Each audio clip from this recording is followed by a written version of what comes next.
The record rainfall, based on an assessment done by engineers following the heavy precipitation on November 20, was 186 millimeters, or some 7.25 inches, within a 24-hour period. This amount exceeds by 20 millimeters that which occurred within any 24-hour period during the 2005 Great Flood. The weather resulted in large swaths of the capital city of Georgetown being flooded. November 21, President Donald Ramotar visited several communities and drainage outfalls to personally assess not only the effects of the accumulated water, but also to check the stepped-up efforts being made to drain flooded areas. Had the opportunity to see firsthand the results of the damage that this rain has done. There's a lot of people who have suffered with the very, very heavy rainfall that has taken place. But I am assured that the DNI and the Ministry of Work, they're doing everything to alleviate the problems that we have encountered here. And we will continue to follow it to see that as much as possible that we take off, that we bring some ease to the situation as fast as possible. Public Works Minister, head of the National Drainage and Irrigation Authority, Lionel Wordsworth, other officials and engineers were engaged in ensuring that all pumps and drainage outfalls were working optimally to provide relief. Areas visited included the east coast of Demerara communities such as Crane Grove and Paradise. In the capital city of Georgetown, sluices and outfalls at Sussex Street, Rhymeveld, Riversview, JP Santos, Kingston, Kitty and Lusignan were all checked. A number of areas were visited with a view to determining whether in fact the sluices are functional, whether there's something more that can be done. But I want to drive home one other point before I ask the Honorable Minister Benn, who along with Mr. Willis did visit a number of these sites, that whilst we have this heavy continuous rainfall, this happened during the washing tide. So whilst water was coming in from the sea, you had waters coming from above also.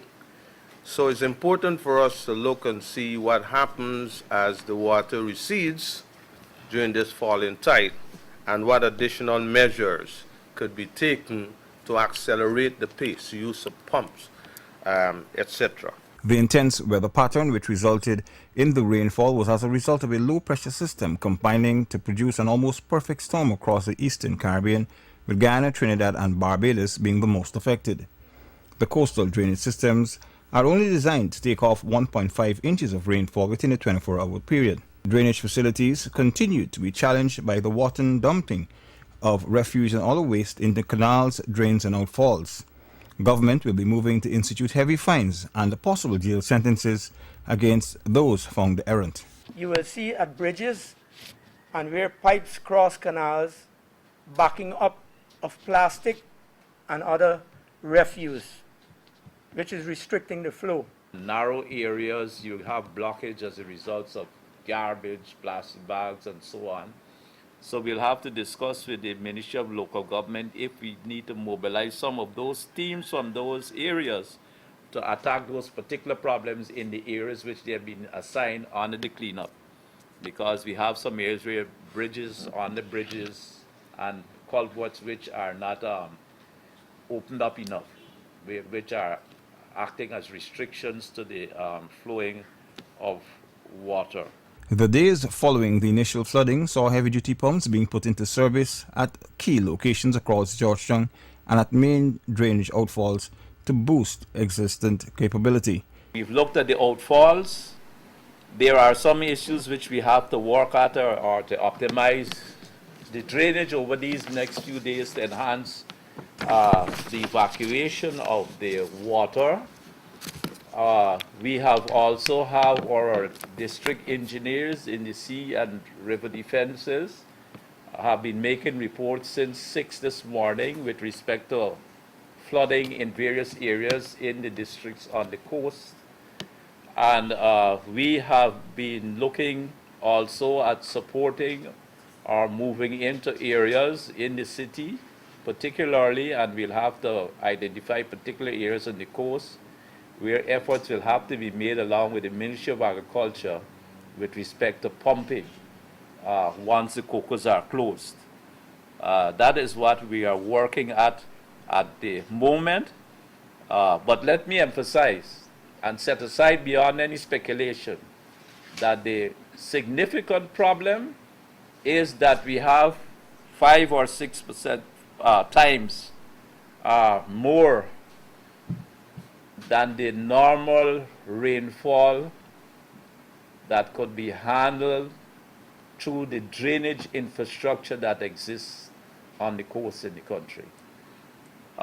There are additional efforts will be made as we evaluate. The question as to how effective the Clean Up by Country campaign was, which was initiated by the local government ministry in light of the flooding which hit coastal communities and the capital, Georgetown, was answered by Minister Juan Edghill. Even though we have the Clean Up My Country program moving apace, significant amount of plastic, styrofoam can still be seen floating at various areas in our city. And this would be a good appeal to remind, and a good time to remind all citizens that we are all in this together. Climate change is a reality. These kinds of systems will come from time to time. And what we have to do is to ensure that we have adequate measures in place. So I would think that we need to commend both the Ministry of Public Works, a quick action, and the Ministry of Local Government and the City Council for quick action in ensuring that everything is operationalized and the water is moving in a manner that it couldn't go, but there is some responsibility that citizens have to take on. We have to take on to be better citizens, and I am really appealing that there should be no panic. The last thing that I want to address is that knowing Guyana, times like these, one of the first things we have is the political opportunists try to bring in the blame game. We've heard from the technical people. We have heard exactly that we could only drain 1.5 inches in a particular time frame.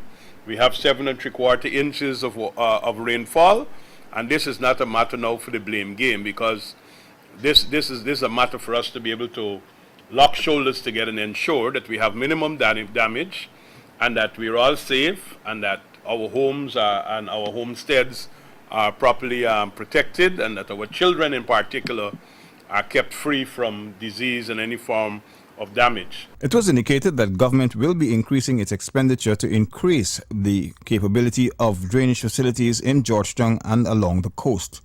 Whilst the flooding has caused much loss and damages, government, through its ministries and other stakeholders such as the NDIA, will continue to do what is necessary to mitigate further occurrences in the future. Plans are also being initiated to have squatters removed from government reserves, particularly those who reside next to the city's main drainage canals, as clearing and maintaining these critically needed assets